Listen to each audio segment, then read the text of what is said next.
नमस्कार मित्रांनो, स्वागत आहे तुम्हा सर्वांचंच आपल्या आजच्या या व्हिडिओमध्ये. आजच्या या व्हिडिओमध्ये आपण जाणून घेणार आहोत लग्नानंतर होईलच प्रेम या मालिकेच्या आजच्या भागाचे लेटेस्ट अपडेट. मित्रांनो, आजच्या भागामध्ये आपल्याला पार्थ आणि नंदिनीचं लग्न पार पडलेलं पाहायला मिळतं. तर इतक्यात त्या ठिकाणी नंदिनी आणि जीवा आलेले असतात आणि आता नंदिनी आणि जीवा आल्याच्या नंतर आता ते दोघंजण कसे रिॲक्ट होणार आणि काय घडणार इथे ते सगळं आपल्याला आजच्या भागात पाहायला मिळतं. त्यामुळे व्हिडिओ हा शेवटपर्यंत नक्की पहा, म्हणजे तुम्हाला सगळ्या एपिसोडचे अगदी व्यवस्थित पूर्ण अपडेट मिळून जातील. आणि त्याचबरोबर व्हिडिओ हा लाईक नक्की करा. तुमचा एक लाईक हा आमच्यासाठी खूप महत्त्वाचा आणि मोलाचा असतो. त्याचबरोबर चॅनलला सबस्क्राईब करा आणि बेल आयकॉनसुद्धा प्रेस करा मित्रांनो, जेणेकरून पुढच्या प्रत्येक व्हिडिओचं नोटिफिकेशन हे तुम्हाला मिळत जाईल. चला तर मग आजच्या आपल्या व्हिडिओकडे वळूयात. तर लग्नानंतर होईलच प्रेम या मालिकेच्या आजच्या भागात आपण असं पाहतो की इकडे आता नंदिनी ही जीवाबरोबर आलेली असते, पण तोपर्यंत पार्थ आणि काव्याचं लग्न हे पार पडलेलं असतं. आता पार्थ आणि काव्याला असं एकत्र बघून नंदिनी आणि जीवा दोघांनाही खूप मोठा धक्का बसलेला असतो. त्याबरोबर लगेचच जीवा हा नंदिनी बरोबर तिकडे आलेला असतो हे बघून घरातल्या सगळ्यांना सुद्धा खूप मोठा धक्का बसतो. मग जीवा हा काव्याच्या दिशेने चालत येतो, तर नंदिनी ही पार्थच्या दिशेने चालत जाते. त्यानंतर जीवाला काव्याबरोबर घालवलेला तो प्रत्येक क्षण आठवायला लागतो, ज्यामध्ये त्यांनी एकमेकाबरोबर प्रेमाच्या शपथी घेतल्या होत्या. तर दुसरीकडे आता नंदिनीला सुद्धा पार्थबरोबर चांगले क्षण घालवलेले आठवायला लागतात. त्या दोघांनी बाईकवरून राईड घेतलेली, त्यापासून ते पार्थने तिचा हात पकडला होता. हा हात कायम तुमच्या हातात असेल नंदिनी, असं पार्थ म्हटला होता. आज मला तुमचा गर्व वाटतोय की तुम्ही माझी बायको होणार आहात. खरंच मी खूप लकी आहे वगैरे तो म्हटला होता. त्याबरोबर आता बाबा पटकन पुढे येतात आणि नंदिनीला विचारायला लागतात, नंदिनी बाळा, अगं कुठे होतीस तू? त्याबरोबर लगेच नंदिनी ही बाबांना म्हणते, एक मिनटं बाबा. आणि मग त्याबरोबर बाबा लगेचच थांबतात. तर नंदिनी ही पार्थला विचारत असते, हे सगळं काय सुरू आहे पार्थ? त्याबरोबर लगेच बाबा हे नंदिनीला सांगत असतात, नंदिनी अगं तू लग्न मंडपात नव्हतीस, तू निघून गेलीस. त्यानंतर इथे काय काय घडलं ते तुला माहीत नाही आहे, तू जरा ऐक. त्याबरोबर लगेच इकडे मालिनीसुद्धा जीवाला विचारत असते, जीवा अरे तू नंदिनी बरोबर कसा काय आलास आणि तुझी ही काय अवस्था झाली आहे बाळा, तू ठीक आहेस ना? त्याबरोबर आता मात्र गावकरी पुन्हा नावं ठेवायला सुरुवात करतात.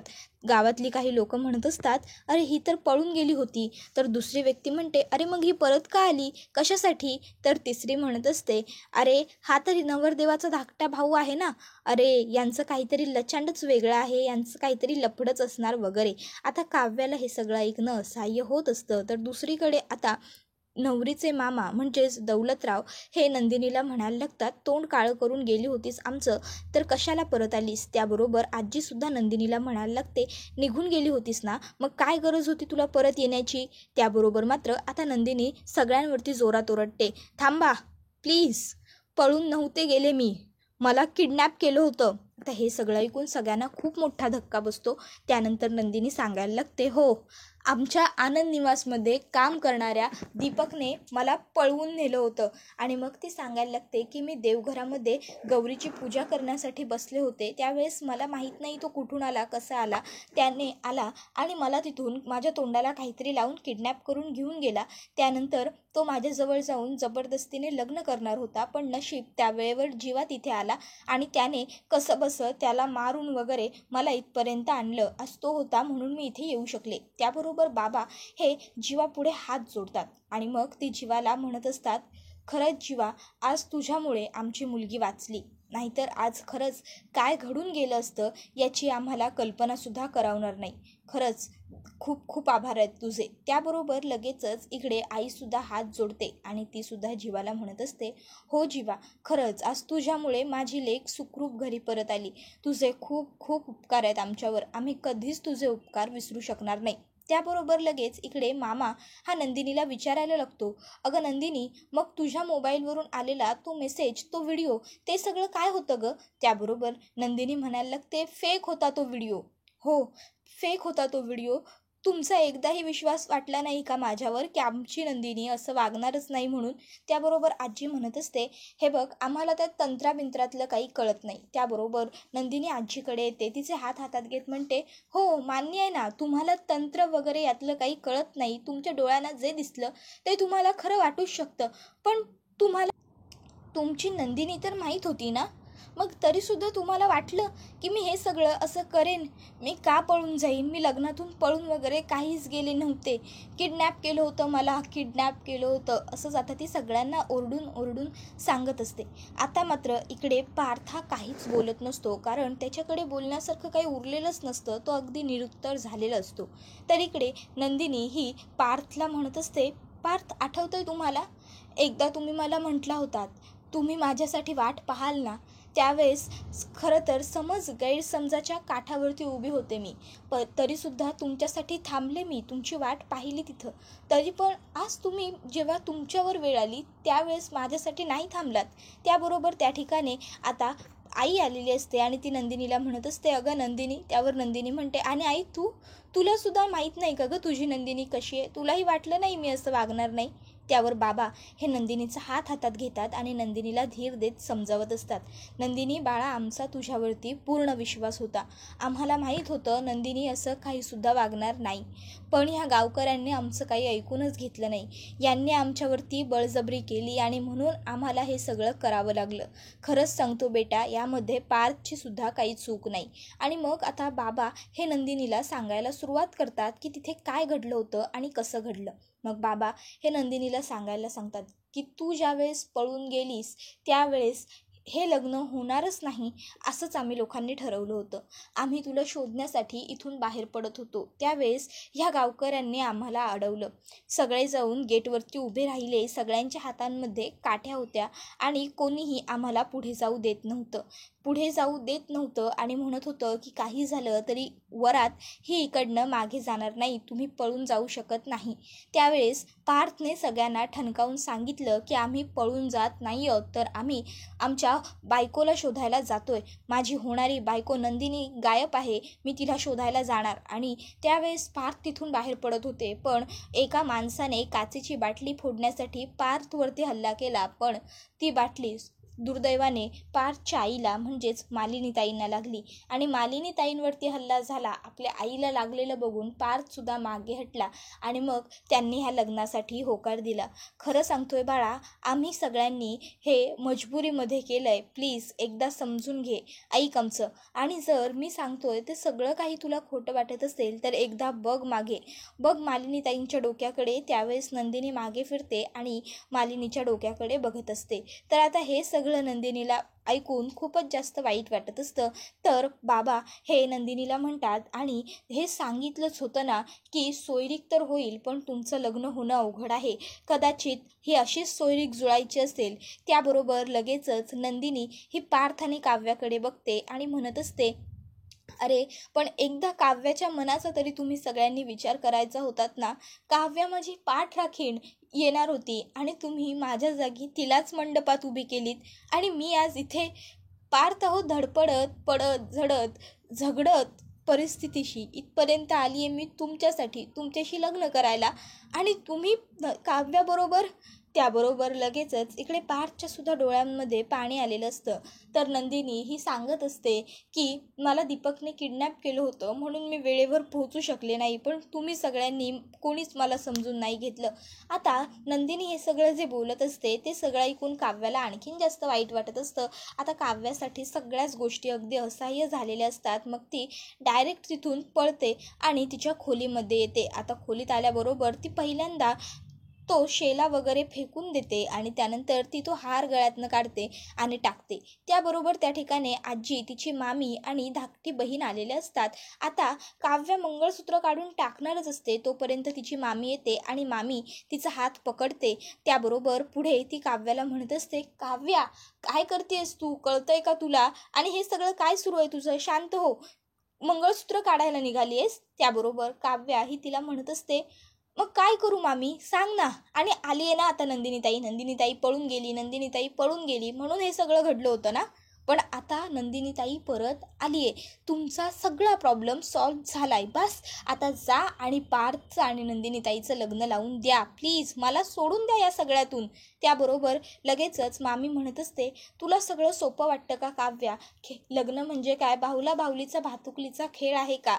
असं नसतं काव्या, लग्न झालंय तुझं. त्यावेळेस काव्या म्हणते, मी हे लग्न मानत नाही, नंदिनी ताई नव्हती म्हणून हे फक्त तुम्ही माझं लग्न जबरदस्तीने लावून दिलं होतं.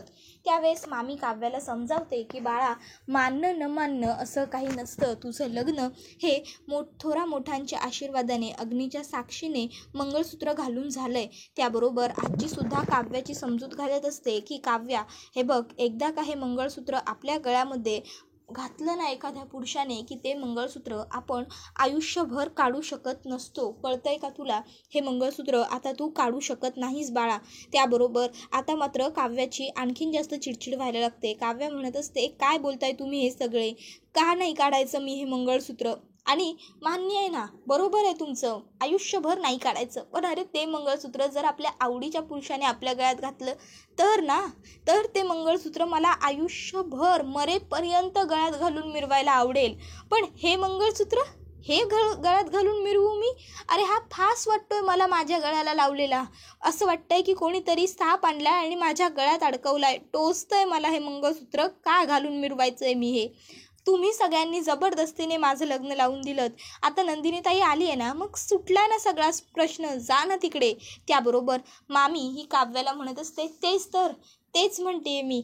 अगं, तू लग्नाला होकार दिलास काव्या, म्हणून तर सगळा प्रश्न सुटला आणि आता तूच हे असं काहीतरी बोलणार आहेस का?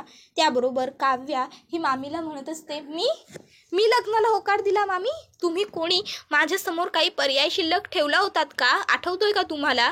अगं, बाबांनी चक्क माझ्यासमोर हात जोडले, बाबा माझ्या पाया पडले आणि मग मी काय बोलणार होते त्यावेळेस? तुम्ही कोणी मला काही बोलूच दिलं नव्हतं मामी.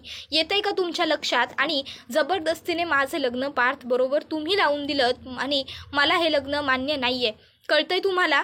हे लग्न नाही मानत मी. त्याबरोबर पुढे सगळेच काव्याची समजूत घालत असतात की मानणं न मानणं असं काही नसतं, तुझं लग्न झालंय. काव्या म्हणते, मी बाबांशीच जाऊन बोलते. आणि आता बाबांबरोबर बोलण्याकरिता काव्या ही तिकडनं जात असते.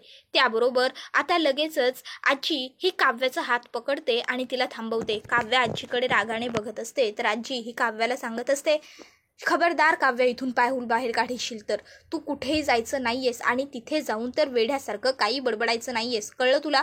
त्याबरोबर पुढे आजी ही आईला म्हणते, आता तूच समजाव तुझ्या या हेकेखोर लेकीला.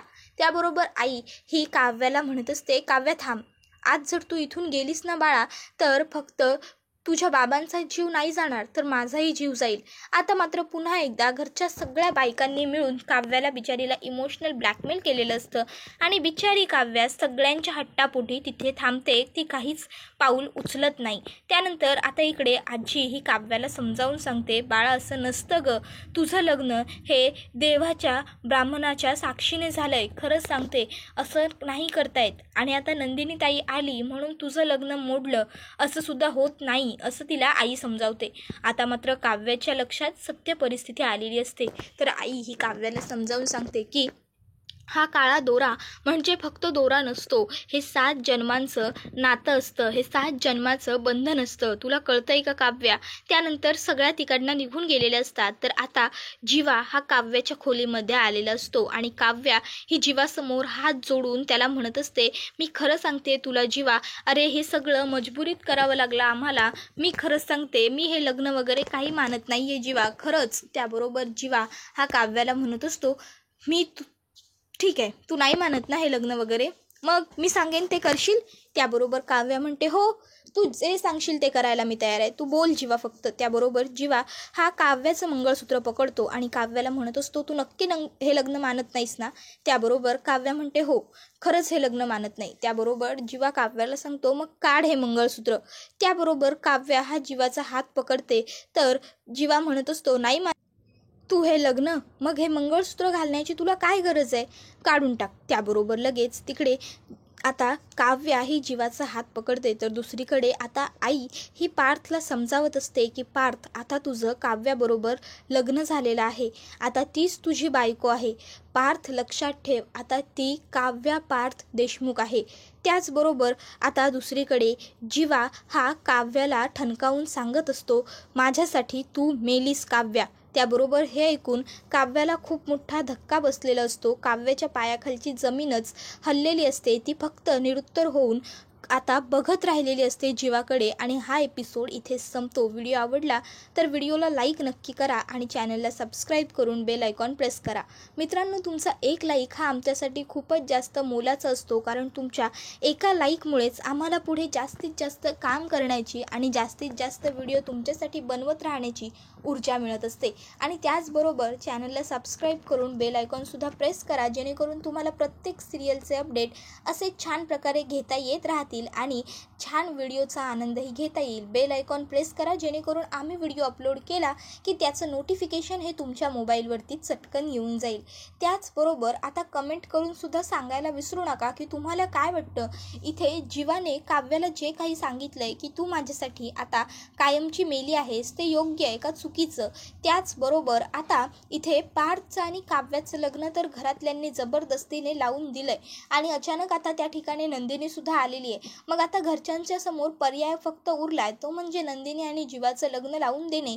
पण आता घरचे नंदिनी आणि जीवाचं लग्न लावून देणार का? आणि आता नंदिनी जीवा दोघंही लग्नाला तयार होणार का? की त्याचबरोबर आता पुन्हा त्या दोघांसमोर सुद्धा काही ना काहीतरी घरच्यांना अटी ठेवायला लागणार. नंदिनी आणि जीवा हे दोघं लग्न एकमेकाबरोबर करायला पटकन तयार होणार का? त्याचबरोबर पार्थ आणि काव्याचं लग्न तर झालेलं आहे, पण काव्या हे लग्नच मानत नाही असं ती म्हटलेली आहे. पण आता काव्य हे लग्न मानणार का आणि नवरा म्हणून पार्थचा स्वीकार करून त्याच्याबरोबर नवीन आयुष्याची आणि नवीन संसाराची नवीन सुरुवात करणार का? तीच तिची सगळी स्वप्न मोडून पार्थ बरोबर त्याची बायको म्हणून आयुष्यभर राहणार का? हे सगळं पाहणं आता खूप जास्त रंजक ठरणार आहे, कारण हे सगळे प्रश्न सध्या प्रेक्षकांच्या मनात उद्भवलेले आहेत. त्यामुळे या सगळ्या प्रश्नांची उत्तरं जाणून घेण्यासाठी आपले व्हिडिओ नक्की बघा, कारण मालिकांचे पूर्ण अपडेट हे आपल्या व्हिडिओमध्ये कायमच मिळत राहतात. अगदी सविस्तर व्हिडिओचे अपडेट हे आपल्याकडे मिळत असतात. त्यामुळे आठवणीने व्हिडिओला लाईक करा आणि चॅनलला सबस्क्राईबसुद्धा करा. याही व्हिडिओला लाईक करा, सबस्क्राईब करा, शेअर करा, जेणेकरून प्रत्येकाला हा असा छान व्हिडिओ पाहायला मिळायला हवा. धन्यवाद.